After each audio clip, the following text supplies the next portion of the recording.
Ein bisschen tough, ne?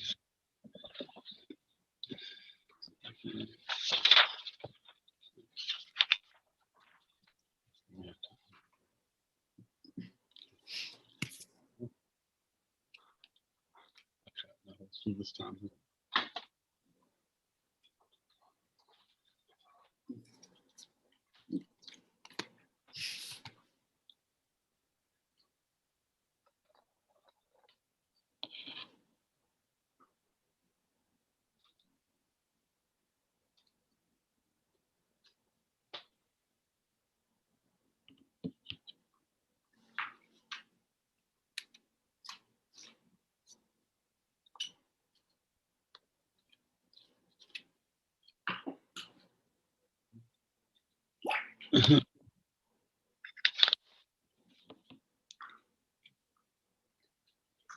Good evening and welcome everyone.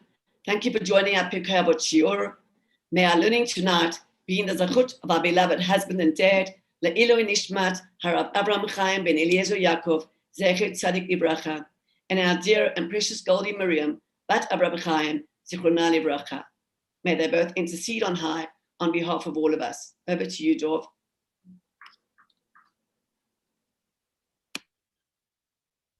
Good evening. And I'd just like to take a moment, because this week on Monday was the Shloshim for Goldie. So I'd like to take a moment just to extend to my dear brother-in-law Brian and the family, Rachel and Sarah, Benjamin, Josh and David, that Hashem should give them comfort and strength in these very challenging times that they're going through and that we're going through. And to my mom, Hashem should give comfort and strength. And I'd like to just remember Goldie, together with all of you, as a very strong and highly intelligent person with a very strong sense of sensitivity and religious sensitivity. She was a tremendous mechabedes of Va'am. Her commitment to her parents was incredible, and her devotion to her family.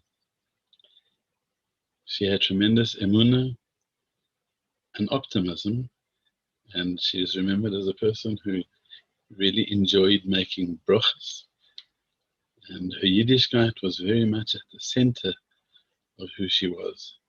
She was a really big, great, loving personality who had so much to give out, and she gathered friends and admirers wherever she went. Beloved by her family, her friends, and admired by tens of thousands. And Yehi Zichra Baruch, may her memory be a blessing and a comfort and an inspiration to her family, to her friends, her admirers. We're on Mishnah Yud Aleph. Avtalyoin Olmer. Avtalyoin says, Chachomim, he's addressing himself to the sages. Hizoharu bedivrechem. Be careful, be cautious with your words. Lest, he says, something is going to happen. But this is a very enigmatic wording of the Mishnah. Perhaps the most cryptic of the whole of avvos. He says as follows, listen to these words. Hizoharu bedivrechem. Be cautious of what you say. Shemo, lest tachuvu choivas golus. You may incur the penalty of exile and be banished to a place of mayim haroim, the evil waters. V'yishtu, you're going to go chas v'sholem to this place of evil waters. V'yishtu hatalmidim haboyim acharechem, and the disciples who follow you there may drink of the waters. V'yomusu, and chas v'sholem, they'll die. V'nimtza shem shamayim mischalel, and consequently the name of heaven, chas v'sholem, will be profaned, it will be desecrated, chas v'sholem. It's very difficult to get a sense of what he's saying. What are bad waters? We'll see. What's a chilul Hashem? Chas v'shalom. Chilul Hashem is when a person who has a stature in society lowers that stature. He behaves in a way that brings himself into discredit. He also brings chas v'shalom the Torah, and so to speak, the name of Hashem himself, chas v'shalom, into disrepute by his behavior, simply because he didn't act the way people expect someone as chashuv as he, in his station, in his society, should behave. So let's try and understand a little bit of what Avtalion was saying. First, let's remember, we asked a question last week. Avtalion means father of the children. Avtalia. Talia in the Gemara means the young children. And the Meforshim explained that because he was the Av Beis Din. Remember? He went together with Shmaya, who was the Nasi, so he was the Av Beis Din. As Rosh Beis Din, he was called the father of the Yesomim. He had to look after the Mana orphans.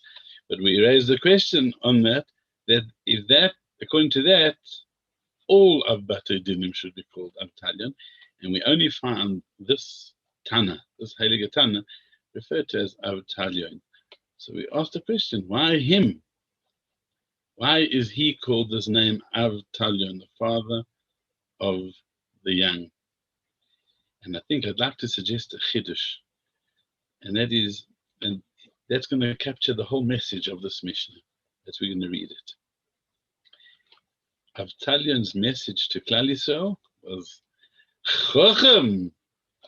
Do you know what a Chochem is? The essence of Chochmah. Be careful of what you say, because the Talmidim are impressionable. They're listening. They're listening far more than you think. Often parents who try and say it by Torah at a meal, or who try and have a discussion with the children, they think that the kids are not listening, either because they're too busy playing, or fighting, or arguing with you, disagreeing with what you're saying. But over the years, if you listen carefully, you find they heard much more than you gave them credit for. They're listening. It makes an impression. Words of Torah that you speak go in very, very deeply. So this was his motto to Klal Yisrael. He said, Chachomim, teachers, you are the leaders. He was the consummate teacher of Torah. His message was a Rebbeishaft. How do you act like a teacher? How do you talk to the kids? How do you talk to your students and your children? Of course, I would say at this point that my father, the Rosh Hashiva of almost 6 decades, was Avtalion Mamish.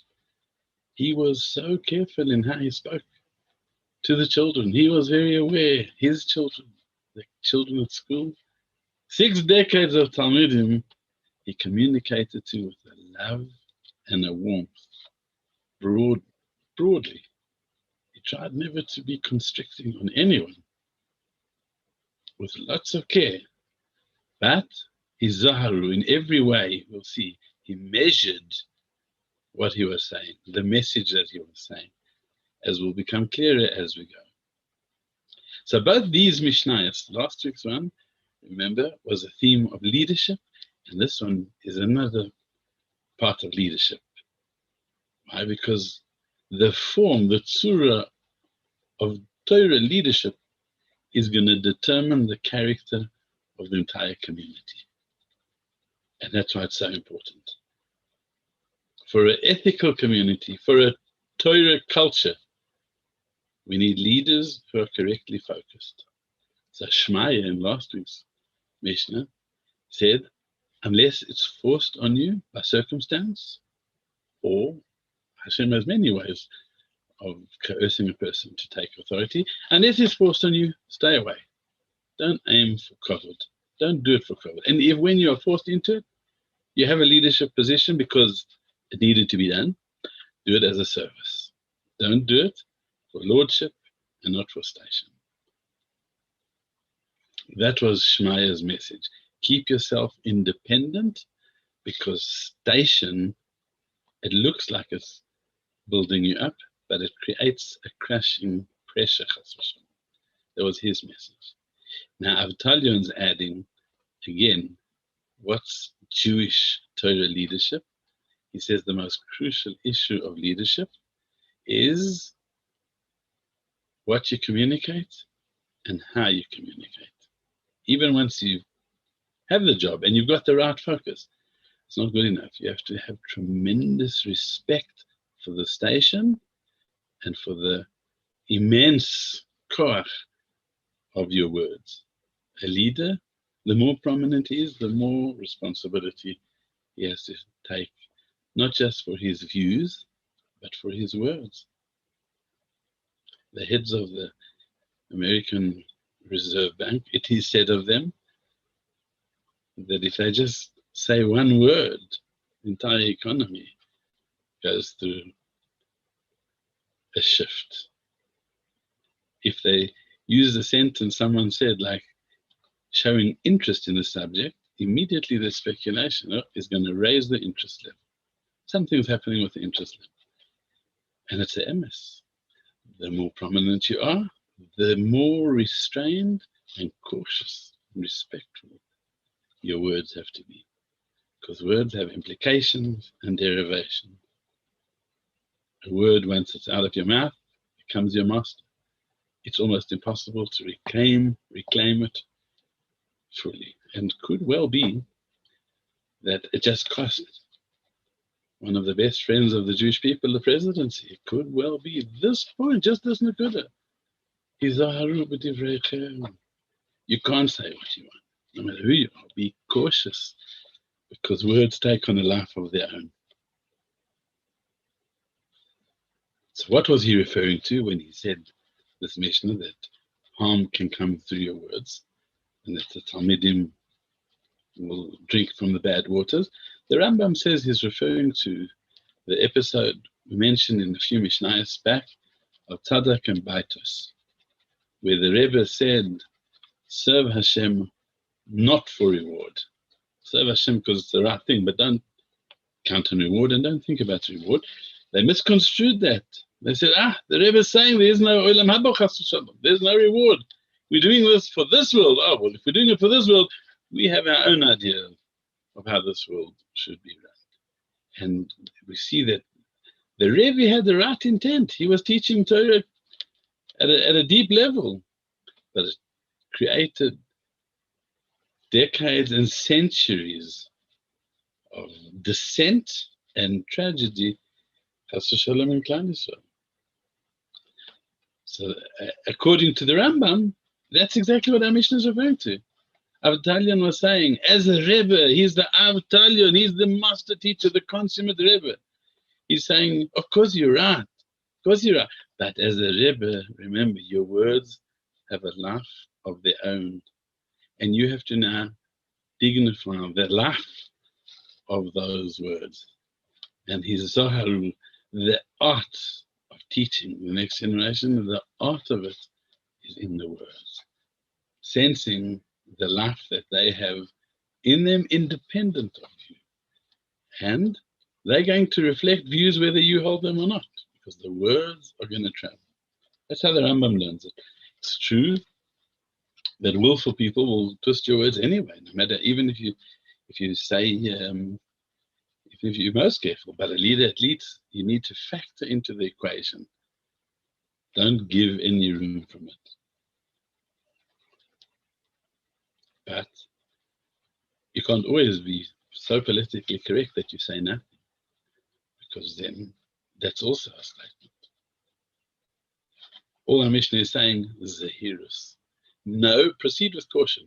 Words have a life of their own. Just respect them. The Gra comment, like the Torah itself. We find in the Torah it says, Na'aseh Adam, let us make man. The Chachamim, the sages, told us that's misleading. Let us make man almost implies that the angels, Chas v'shalom, were partners of Hashem, and Hashem needed their help. But the Torah immediately corrects itself, so to speak, and says, I will make man. So Hashem used the word na'aseh in his Torah, but immediately corrected it. So obviously you have to be nuanced in your talk, but you also have to correct it. Identify the nuance. Don't leave room for misconceptions to occur. That's how Rashi explains it. It also means, be cautious of your words, because you need to know who you're talking to. Know your audience. Dad was a master of that. Before he gave any drosha, before he prepared any drosha, he would think to himself, what does so-and-so need to hear? What is so-and-so capable of hearing? What will he enjoy hearing? He doesn't speak without knowing your audience. But this is what our mission is cautioning about. Sometimes it's not even sufficient to know your audience, because the word can get out there to a place of the bad waters. The words, Shema tachuvu choivas golus, there's a Hasidic explanation, not that the Rebbe will go into golus. His words somehow will go into golus. Words will be taken out of the context that you said to them. You were speaking to this audience. That audience got hold of it. And this is how they understood it for them. And then it becomes grist for the mills of the politicians. So one has to know the dangers of broadcasting, especially in the modern era. In olden times, you gave a shiur only to Talmidim who sat before you. You could always clarify what you meant the next shiur. The Gemara says many times, Rava says, I made a mistake. I need to correct it. But he knew his audience. He knew who he was talking to. He could correct it. The benefit of having regular Talmidim, you can always go back and say, listen, I need to correct, fine-tune something. But in these days with broadcasting, you print a word, you say a word, it can go out there, you have no way of tracking it. You don't know who heard it. And even if you correct it, you don't know if everyone who heard the original statement heard the correction. They've got a life of their own that we see today more than ever before. The power of the spoken word to live beyond the speaker. It's separate to the speaker. What's the bad waters? Waters is a mashal for Torah, the Gemara says. So what are bad waters? Bad waters are where the people are learning Torah. They have a spirituality, but it's got a false component in it. Those are the bad waters. It's not just falseness. It's not just the antithesis of Torah. No, it's Torah, it's spirituality with the poison in it. That's impossible to contain, because that you can't protect from. Because water, they got to drink. That's why Torah is compared to water. It is synonymous with life. We are mostly water. We are mostly spiritual. We are mostly Torah. And therefore, the Torah has to be cleared, filtered. It can't have in it impurities, because then it becomes chas v'shalom mayim haroim. Once the water itself becomes contaminated, that's far more damaging than plain poison. Plain poison, you know how to protect from. That poison we don't touch. But what happens when the Torah itself, chas v'shalom, becomes contaminated somehow, misconstrued? It becomes even more dangerous than not teaching the person. And therefore he said, the Chacham Avtalion, the father of the children, the father of education, the father of all the Talmidim, the father of all of us. He said, Chacham, you know what wisdom is? Chacham, have respect for Chachma, for the words that you say. Know how powerful a word is. Oh, that's a Chacham. That's a Chacham indeed. You're never just addressing, certainly in our generations, you're never addressing just the ivory tower. The word gets out there. Another pshat that is brought on this Mishnah is Zaharu b'divreichem. Another aspect of being cautious with your words is Zaharu, be cautious b'divreichem, with your words or your matters. Don't speak about words that you haven't internalized first. B'divreichem. They have to be words that come from your heart. Otherwise, they're not going to go into anyone else's heart if you haven't worked on it yourself. Not only they won't inspire people because they're hollow, they're lifeless because they don't have your personality in them. Not only that, they will be destructive. They will cause damage because they're not just hollow words, empty words. Chas v'sholom, they're contaminated. Chas v'sholom, a person can, if he doesn't give his Torah, his wisdom, his parental guidance, the due respect, the hizaharu b'divreichem, it can cause havoc with the listener. So a person of stature, he has to be more cautious, because the more you are respected for learning, the more respect you have to have for the law. The more you have to be seen to be upholding it. It's not good enough that you're just doing the right thing. It has to be seen that you're doing the right thing. The law has to, justice has to be seen to be done. You have to have a greater respect for the law. Otherwise, a terrible cynicism of leadership creeps in. It's called the Rebbe Meg. The Rebbe has a heter. He knows how to find a heter. He's not just telling us. He's just not sharing it with us. But for himself, he's got a heter. No one's going to justify that behavior. And always, we find in Jewish history, throughout the millennia, the greater the sage, the greater his caution with his words, the greater his caution with the Torah. A parent needs to take responsibility. Yeah, you're teaching the child one thing. You need to make sure that you're fully there, because you've got to give them a Torah that's so clear. You've got to give them a guideline for life that is so vivid and so clear that it's going to be with them forever. It's got to last them a lifetime. And they're studying, they're picking up the nuances. And if you cause confusion, then it's like listening on shortwave. You hear something different completely. There's a lovely story about the 3-day Aish. Tragically, as part of Nazi Germany, they started introducing legislation against Shchita. They insisted, for humane reasons, listen to that, the Nazis, for humane reasons, insisted an animal has to be stunned before Shchita. Never. They didn't want the animals to suffer.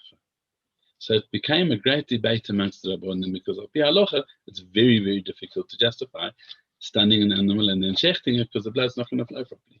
And the animal has already been concussed. So it's a great debate. But one great posek, a towering posek, Rav Yechiel Weinberg at the time in Switzerland, he felt that he had a heter, originally from Berlin actually. He felt that he had a heter because times were so difficult, they couldn't eat meat. And he sent his heter to the Gadol Ador, Reb Chaim Ozer Grudzinski. And Chaim read through the heter and he begged him, don't publish it. So I'm not saying that you're wrong. I'm not saying that, it's not justifiable. But you're too important to posek. It's going to be taken out of context. It's going to be used as a general heter any time there's any legislation. You can't afford it. There's a huge chokhmah in that. When a person issues a ruling, he's got to daven for two things. Number one, I don't say the wrong thing. Don't give wrong advice. Don't say the wrong thing. Number two, even if you're saying the right thing, make sure that it's not going to cause someone to stumble over something else. You could create a problem, a mirshal, even if it's not a toast. They're two different things.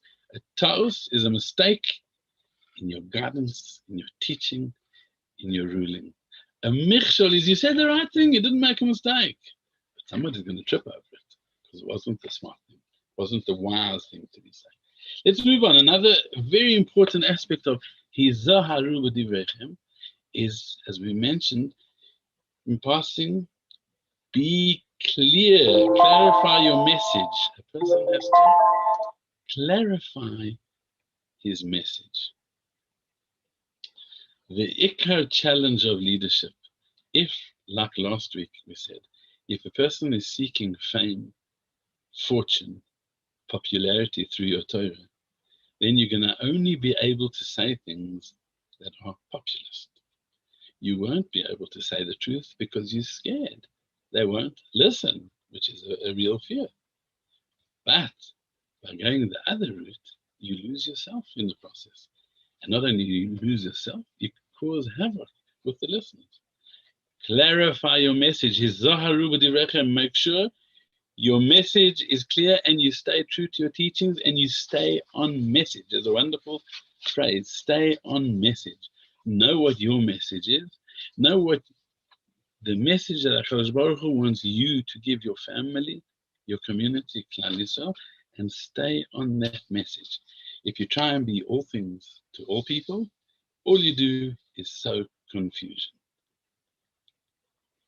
And in the confusion, chaos reigns and causes more damage. As we said, you have to be so on message that it can last the children a lifetime when they're away from you. They can be on the opposite side of the globe. Your Talmidim, they'll be old men. They should still be moved by the words that you spoke because they weren't confusing. You had a message. And that's what our Mishnah of Talion is saying. A Torah culture requires clarity of the message. Say it out. Don't be so careful that you don't say anything. My dad used to love the word, Daber b'nei Yisrael ve'amarto aleim. If you're going to speak to the Jewish people, ve'amarto aleim. Say something to them. Don't say nothing. Don't waffle. Have a message. Stay on your message. Be clear about it. Be respectful of your message. Don't think, this is the chiddush of our Mishnah. When we think leadership is politicians, kings. He said, chachomim, wise people. Your words have more power. The pen is mightier. The words of the chokhmah develop a true life of their own. He said that's where the power lies. That's leadership. And that has to be formed according to Torah. Dad used to quote one of the famous Rosh Yeshivas who had he was a philosopher, he had a number of very important positions. But he used to say in the Bracha on Torah, we call Hashem HaMelamed Torah L'Amo Yisrael. The greatest, so to speak, compliment we pay to the Borei Olam, to Hashem, is He teaches Klal Yisrael Torah. The greatest power that you have in the world, teach someone Torah. Be a Melamed. That's what Dad used to say. Ich bin a Melamed. That's my success. I can teach someone Torah. What is it? That's a Rebbe. He's Zoharu b'divreichem. He's Zoharu b'divreichem. On the one hand, you have to be cautious with your words because they're going to develop a life of their own and travel way beyond. And people who don't know you are going to hear those words. So you've got to be careful. What does it sound like to them? But on the other hand, you can be so careful that you're not saying anything to the people who you need to convey to. And they're both real. A person's got to walk that tightrope. How does he do it? Stay on message, develop a theme, and stay careful. Make your message so clear, like avvos, the whole of avvos we've been learning. This was his message, this was his motto, this was his credo. We each need to develop a message for our family, for our Talmidim, that is so clear that Be'ezrat Hashem, it's a part of you, and it's your whole personality is immersed in it. And you reiterate it. Whatever you say, you keep coming back to your message. Stay on message. Be'ezrat Hashem, that can last the children a lifetime. Thank you so much for being part of our virtual yeshiva. Thank you. Thanks once again for your beautiful, most inspirational words of wisdom and clarity. Thank you all for listening. Have a good night.